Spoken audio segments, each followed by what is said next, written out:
నమస్తే. అనురాధారావు, బాలల హక్కుల సంఘం ప్రెసిడెంట్.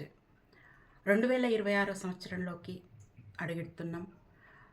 పరీక్షల హడావిడి మొదలైపోయింది. ప్రీ ఫైనల్స్ చాలా వరకు కండక్ట్ చేస్తున్నారు.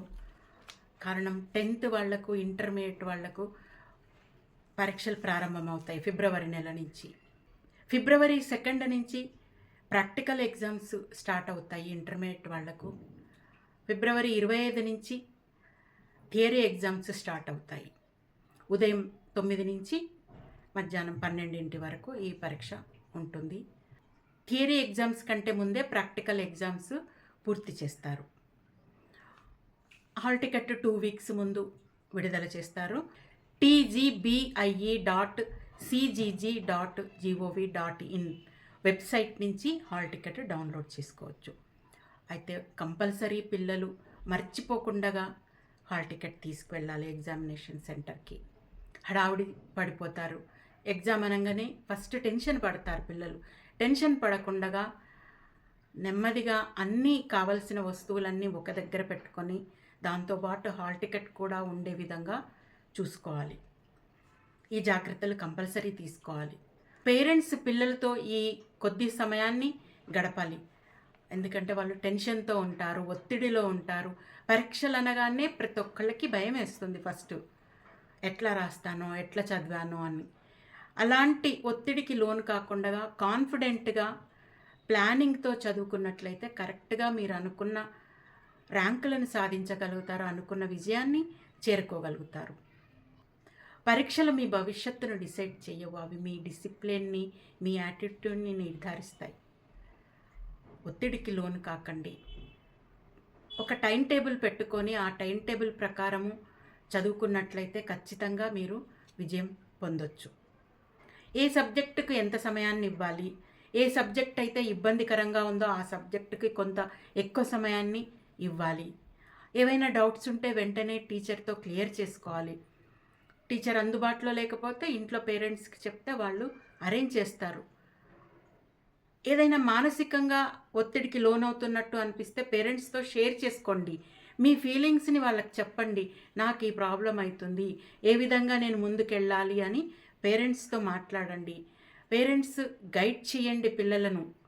వాళ్ళని ఇగ్నోర్ చేయకండి. వాళ్ళు ఏదైనా చెప్తే, వాళ్ళు ఏదైనా సమస్య అని చెప్తే మీరు వెంటనే రెస్పాండ్ కాండి. ఉన్నది సమయం చాలా తక్కువ ఎగ్జామ్స్కి. కాబట్టి ఆ సమయాన్ని సద్వినియోగం చేసుకోవాలి. ఖచ్చితంగా సిస్టమేటిక్గా చదువుకున్నట్లయితే ఖచ్చితంగా మీరు ముందుకెళ్ళిపోగలుగుతారు. పరీక్షల సమయంలో సోషల్ మీడియా, ఆటలు పాటలు, రీల్స్, వాట్సాప్, ఫోను ఇవన్నీ కూడా పక్కన పెట్టేయండి. సాక్రిఫైస్ చేయండి కొన్ని రోజులు. ఆ సాక్రిఫైస్ విలువ మీకు రిజల్ట్స్ తర్వాత తెలుస్తుంది. నేను వీటికి దూరంగా ఉన్నాను కాబట్టి నేను అనుకున్న ర్యాంకును సాధించుకున్నాను అని మీరు ఫీల్ అవుతారు. అప్పుడు ఆ హ్యాపీనెస్ ముందు ఇది నథింగ్. కొందరేమో టైం ప్రకారం అంటే అప్డేట్ ఉంటారు. ఏ రోజు లెసన్స్ ఆ రోజే చదువుకుంటారు, ఎప్పటి నోట్స్ అప్పుడు కంప్లీట్ చేసుకుంటారు. కాలేజ్ స్టార్ట్ అయినప్పటి నుంచి, స్కూల్ స్టార్ట్ అయినప్పటి నుంచి వాళ్ళ టైం టేబుల్ ప్రకారం చదువుకుంటూ వెళ్ళిపోతారు. లాస్ట్ మినిట్ అడావిడి పడరు. కొందరు లాస్ట్లో చదువుకుందాము, ఇప్పటి నుంచి ఎందుకు చదవాలి, చదివితే గుర్తుండదో ఏమో అన్న భయంతో కొందరు చదవరు. లాస్ట్కి చదివేద్దాము అనుకుంటారు. ఆ లాస్ట్లో సిలబస్ చూసేసరికి భయపడిపోతారు. ఇంత సిలబస్ నేను ఇప్పుడు చదవాలా అన్న ఫీలింగ్లో వాళ్ళు ఉంటారు. ఆ దాంతో భయానికి లోనై నేను ఫెయిల్ అవుతానేమో అన్న వాళ్ళు టెన్షన్లో ఉంటారు. దాంతో డిప్రెషన్కి లోనయ్యే అవకాశం ఉంటుంది. కాబట్టి ఇప్పుడు ఉన్న సమయాన్ని కూడా మీరు సద్వినియోగం చేసుకుంటే ఖచ్చితంగా మీ అనుకున్న గోల్ను మీరు రీచ్ కాగలుగుతారు. దానికి ఒక ప్లానింగ్ అవసరం. ఎట్లా చదువుకోవాలి, ఈ సబ్జెక్టుకి ఎంత సమయాన్ని ఇవ్వాలి, ఇంకో సబ్జెక్టుకి ఎంత సమయాన్ని ఇవ్వాలి, మళ్ళీ నెక్స్ట్ వీక్ రివిజన్ నేను ఇదే సబ్జెక్టు పైన రివిజన్ చేయాలి అన్న ప్లానింగ్ చేసుకుంటే ఖచ్చితంగా సాధ్యమవుతుంది. అట్లాగే 5 సంవత్సరాల ప్రీవియస్ పేపర్స్ని సాల్వ్ చేయండి. ఎంత సమయంలో మీరు ఆ సాల్వ్ చేస్తారో మీకు టైం మేనేజ్మెంట్ తెలుస్తుంది.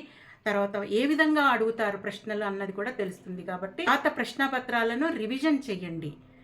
దానికి ఆన్సర్స్ రాస్తున్నట్లయితే మీకు టైం మేనేజ్మెంట్ వచ్చేస్తుంది. నేను ఈ సమయంలో ఈ ప్రాబ్లమ్ని నేను ఈ సమయంలో సాల్వ్ చేయగలుగుతాన్న కాన్ఫిడెన్స్ మీకు డెవలప్ అవుతుంది. అప్పుడు మీరు మెయిన్ ఎగ్జామ్స్ కరెక్ట్గా రాసుకోగలుగుతారు. మల్టీ టాస్కింగ్ అస్సలు చేయకండి. ఒక సబ్జెక్ట్ 10 నిమిషాలు చదవటం, ఇంకో సబ్జెక్ట్ 10 నిమిషాలు చదవటం అట్లాంటివి అస్సలు చేయొద్దు. అట్లా చేసినప్పుడు ఏమవుతుందంటే మీకు అది గుర్తుండదు, ఇది గుర్తుండదు. కాబట్టి ఒక సబ్జెక్ట్ కంప్లీట్ చేసి ఇంకో సబ్జెక్టుకి వెళ్ళండి. గంట చదివిన తర్వాత 10 నిమిషాలు బ్రేక్ తీసుకోండి, డీప్ బ్రీత్ తీసుకోండి, లేదా 10 మినిట్స్ మీరు మెడిటేషన్ చేయండి, లేదా మీకు ఇష్టమైన వాళ్ళతో మాట్లాడుతూ సమయం గడపండి, లేదా డీప్ బ్రీత్ తీసుకున్నట్లయితే ఒక 5 టైమ్స్ 6 టైమ్స్ మీరు మళ్ళీ మీ మైండ్ నార్మల్ స్టేజ్కి వస్తుంది. చదువుకోవడానికి మీకు యాక్టివ్గా అయిపోతారు. పక్క వాళ్ళతో అసలు కంపేర్ చేసుకోకండి. వాళ్ళు చదివేశారు ఆల్రెడీ, నేను ఇంకా చదవలేదు అని. ఒక్కొక్కళ్ళ మైండ్ సెట్ ఒక్కో తీరుగా ఉంటుంది. కాబట్టి మీ సమయానుకూలంగా మీరు చదువుకుంటూ వెళ్తే మీ గోల్ని మీరు రీచ్ కాగలుగుతారు. నిద్ర కూడా చాలా ఇంపార్టెంట్. కనీసం 6 to 7 అవర్స్ నిద్ర ఉండాలి. కొందరు నైట్ అవుట్ చేస్తామంటారు. నైట్ అవుట్ చేయటం వల్ల డేలో వాళ్ళకి నిద్ర వస్తుంది. డేలో క్లాస్లో రివిజన్ చేయిస్తుంటే చేయలేరు. కాబట్టి నైట్లో మీరు పడుకోవాల్సిన టైంలో పడుకోండి. ప్రశాంతంగా ఉన్న టైంలో లేచి చదువుకోవాలంటే ఎర్లీ మార్నింగ్ చదువుకోవడం. కొందరు 12 లోపు చదువుకొని పడుకుంటారు. అట్లా చేయొచ్చు. లేదంటే ఎర్లీ మార్నింగ్ కూడా చదువుకోవచ్చు. సరైన ఆహారం తీసుకోవాలి, ఫ్రెష్ ఫుడ్స్ తీసుకోవాలి, ఇంట్లో తయారు చేసిన ఫుడే తీసుకోవాలి. బయట ఆహారము, జంక్ ఫుడ్స్ అవాయిడ్ చేయండి కొన్ని రోజులు. ఎగ్జామ్స్ కంప్లీట్ అయ్యే వరకు జంక్ ఫుడ్ని అవాయిడ్ చేయండి. ఫ్రెష్ ఫ్రూటు, ఫ్రెష్ వెజిటబుల్స్, తర్వాత న్యూట్రిషియస్ ఫుడ్ ఇవన్నీ తీసుకున్నట్లయితే యాక్టివ్గా ఉంటారు. ఇంకా కొద్దిసేపు చదువుకోవడానికి ఉత్సాహంగా ఉంటారు మంచి ఆహారం తీసుకున్నట్లయితే.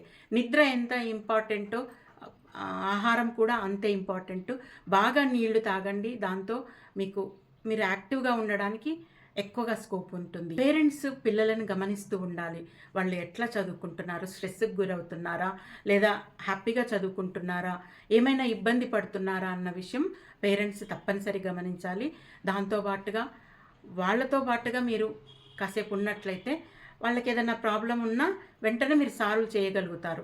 స్ట్రెస్కు గురవుతున్నామని ఎప్పుడైతే చెప్తారో వెంటనే వాళ్ళకు కౌన్సిలింగ్ చేయండి, కౌన్సిలింగ్కి తీసుకెళ్ళండి. స్కూల్లో టీచర్లకు చెప్పినట్లయితే వాళ్ళు కూడా కౌన్సిలింగ్ చేస్తారు.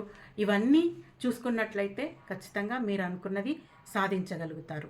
ఎగ్జామ్స్లో ఫెయిల్ అయినామని ఎప్పుడు కూడా అనుకోకూడదు. అంటే ఎగ్జామ్స్లో ఫెయిల్ అయితే జీవితంలో ఫెయిల్ అయినట్టు కాదు. ఎగ్జామ్స్ ప్రిపరేషన్కి మీరు ట్రై చేయకపోవడంలో ఫెయిల్ అయినట్టు. కాబట్టి మీరు కరెక్ట్గా ప్రిపేర్ అవుతూ మీరు కాన్ఫిడెంట్గా ఉన్నట్లయితే ఖచ్చితంగా మీ గోల్ని మీరు రీచ్ అవుతారు. ఎప్పుడైతే మీరు టెన్షన్కి గురయ్యి, భయానికి గురయ్యి, ఒత్తిడికి లోనవుతారో అప్పుడు మీ కాన్ఫిడెన్స్ తగ్గిపోతుంది. కాబట్టి కాన్ఫిడెంట్గా ఉండండి. నేను చేస్తా, ఇది నేను రాస్తా, నా ర్యాంకు నేను తెచ్చుకుంటా, నా మార్కులు నాకు వస్తాయి అన్న కాన్ఫిడెంట్గా మీరు ఉన్నట్లయితే ఖచ్చితంగా మీరు అనుకున్న గోల్కి రీచ్ అవుతారు. సో మీరు కాన్ఫిడెంట్గా ప్లాన్ చేసుకొని నేను ఇది చేస్తా, నేను ఇది తెచ్చుకుంటా అంటే ఆ మార్కులు మీతో పాటే వస్తాయి. మీ ప్రతి ఎఫర్ట్ మీకు విజయాన్ని చేకూరుస్తుంది. So all the best. Intermediate మరియు 10వ తరగతి పరీక్షలు రాస్తున్న విద్యార్థులందరికీ బాలల సంఘం ఆల్ ద బెస్ట్ చెప్తుంది. కరెక్ట్గా ప్లాన్ చేసుకోండి, కాన్ఫిడెంట్గా రాయండి, కాన్ఫిడెంట్గా ఉండండి, ఒత్తిడికి గురి కాకండి.